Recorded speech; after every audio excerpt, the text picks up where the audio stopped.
अस्सलामुअलैकुम वरहमतुल्लाहि वबरकातुहू। बदहज़मी, गैस और तेज़ाबियत से निजात के लिए देसी नुस्खे। मैदे में गैस जमा हो जाने की सूरत में बेचैनी और तकलीफ़ होती है।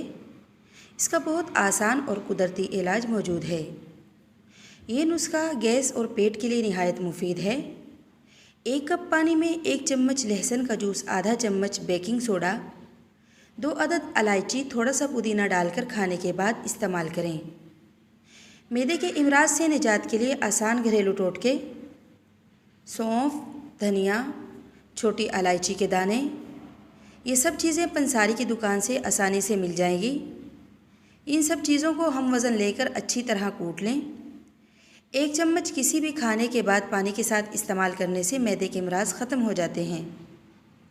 मैदे की जलन और तेज़ाबियत से निजात के लिए नुस्खा: 1 गिलास ऑरेंज जूस निकालकर उसमें आधा चम्मच सफ़ेद ज़ीरा और 1 चुटकी काला नमक डालकर दिन में 2 मरतबा पीने से मैदा बिल्कुल हशाश बशाश हो जाता है।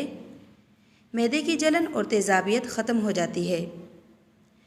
पेट में गैस का देसी इलाज: 2 चम्मच सौंफ, 1 चम्मच अजवाइन, 11 अदद काली मिर्चें, 15 अदद पुदीने के पत्ते, 1 चुटकी सफ़ेद नमक। 3 प्याली पानी में डालकर पकाएं। जब पानी 2 कप रह जाए तो चूल्हे से उतार लें। दिन में 2 मरतबा इस्तेमाल करें। पेट में गैस ख़त्म हो जाएगी।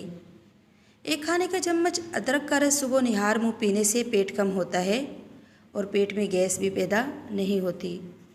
दोस्तों, अगर तो आप हमारे चैनल पर नए हैं और हमारी वीडियोज़ आपको पसंद आ रही हैं तो प्लीज़ हमारे चैनल को सब्सक्राइब करना मत भूलें और साथ आने वाले बेल आइकन को लाजमी प्रेस करें ताकि हमारे हर नए आने वाली वीडियो का नोटिफिकेशन आपको मिल सके। अल्लाह हाफिज़।